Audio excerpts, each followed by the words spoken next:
Hi, I'm Kelly, a volunteer for Appalachian Wildlife Refuge, and for today's Tuesday Tales, coming to you again from the coast of Maine and the Atlantic Ocean. It is July 4th. This is the third book that I've read today for you. I know you'll be seeing this probably in late August, but we're also going to have our third July 4th kind of question as well as our Tuesday Tales trivia question. Please be sure to follow us on any or all of our social media platforms to get updates on animals daily in our care in our North Carolina facility. So today's book is called Dancing on the Sand, a story of an Atlantic blue crab. And the author of the book is Kathleen Hollenbeck, but it's part of the Smithsonian Oceanic Collection. These are great books, a little bit of fiction, a lot of nonfiction, great to read with the family and learn about new animals. And I thought it was appropriate for our ocean today.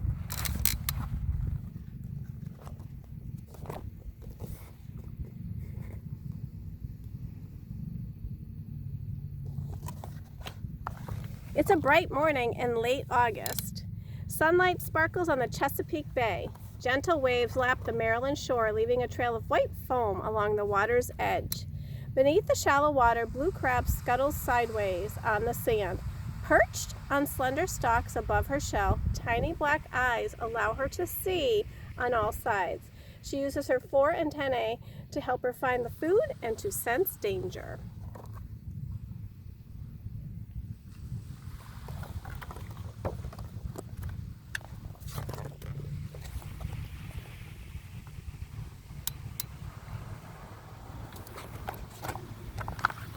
Blue crab is hungry and begins her search for food. A plump killfish swims into view. Alert, blue crab stands very still. The killifish starts closer. Instantly, blue crab lunges, seizes the fish with a powerful claw, and eats it.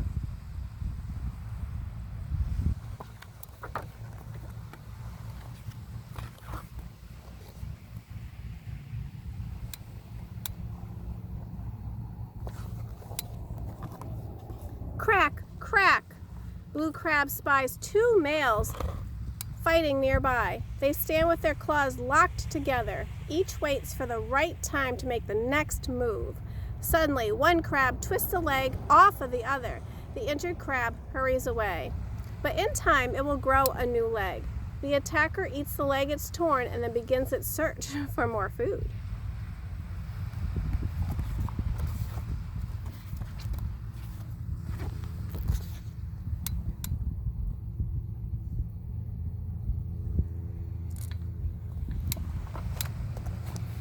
Blue crab senses other movement. She turns to see a male blue crab standing high on 3 pairs of his walking legs. Aware that she's watching, the male stretches his claws straight out on each side and lifts his hind pair of legs up behind him. These legs are shaped like paddles, and he waves them quickly from side to side.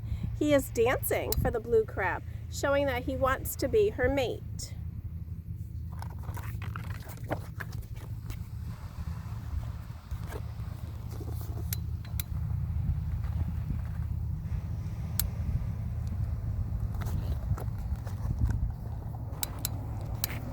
Blue crab needs a mate, for the time is near when she will molt. She will cast off her old shell and grow a bigger one.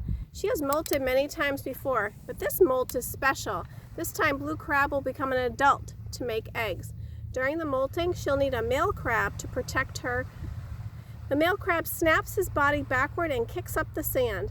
Joining the dance, the blue crab waves her claws quickly from side to side and scuttles closer.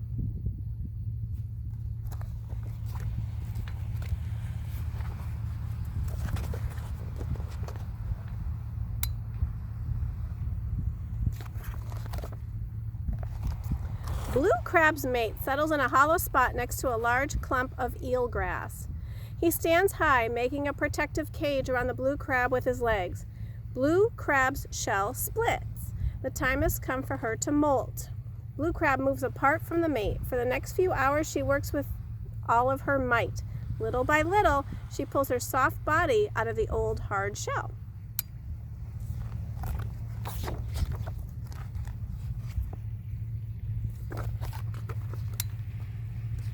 While the male crab stands guard, the blue crab rests and takes in water to enlarge her new shell.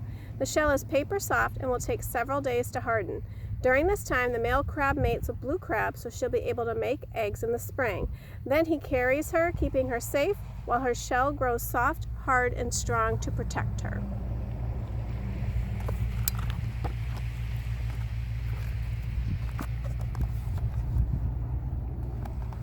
In early September, blue crab leaves her mate and begins to move south. Her eggs will need the warmer and saltier water found there. Sometimes she walks, stretching and bending her legs to hurry sideways on the sand. Sometimes she uses her paddles to swim. When blue crab rests, she protects herself by hiding in the seaweed or burying herself in the mud.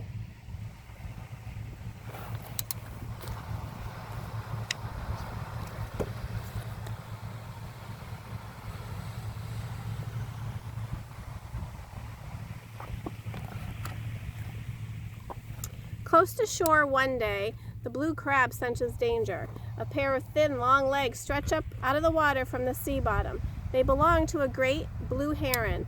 The heron stretches his neck towards the blue crab and pierces the water with its long, spear-like beak. Blue crab jumps back and burrows into the mud.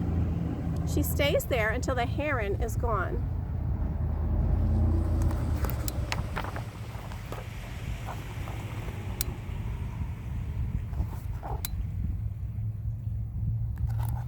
As blue crab makes her way along the sand, a striped bass looms near. When she was young, blue crab would hide to escape such a fish. Now strong and fast, blue crab swims away from it. The bay grows cold. Blue crab buries herself in the mud and remains there throughout the winter.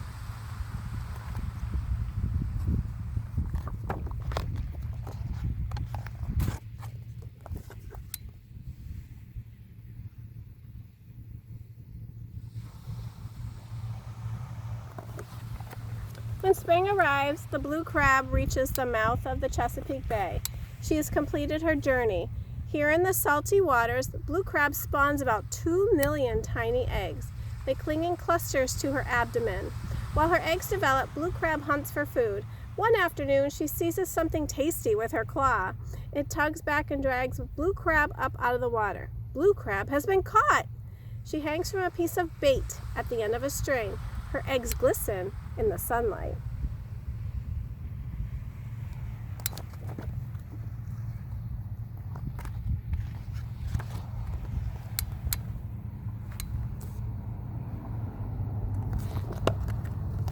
The string jerks sharply. Blue crab lets go of the bait and falls into a pail held by human hands. Suddenly, the pail overturns, sending blue crab plunging back into the water. She lands on the bottom and scuttles quickly away, leaving a muddy cloud behind her. Blue crab cannot know that because she's carrying eggs, the crabber set her free. Same thing with lobster, you have to set them free.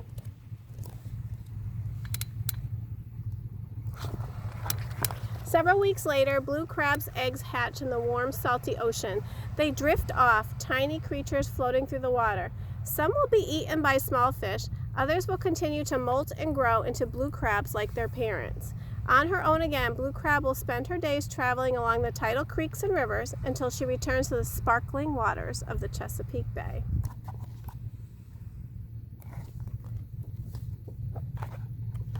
And as the other books, we have some additional information about the crab, a glossary, and some key points of interest. Last week's Tuesday Tales trivia question was, how many species of birds have our volunteers recorded at our facility in North Carolina? And if you guessed 20 different species, you are correct. This week's Tuesday Tales trivia question is, you're going to have to think about a really big number. We do transport animals in our care to other facilities if we feel they need additional assistance, or we're over our limit, or it's an animal that we don't normally take care of. So I want you thinking about how many miles have our transport volunteers done in the year of 2019, going from our facility to different facilities in the area, in the state, and even out of state. What is the amount of miles that we have traveled transporting animals to other facilities to continue their rehabilitation process? Answer below. And then for our third July 4th fun question, I thought I would ask, what is your favorite summertime or July 4th family activity? So I would say going to the beach and also playing cornhole. So that's something we enjoy to do. So comment that below too. What is your favorite summertime or July 4th family group activity? Hope everyone is still social distancing and following those guidelines so we all stay healthy. But there's nobody else here on the beach with me at all, so I am safe, and we'll tune in next Tuesday.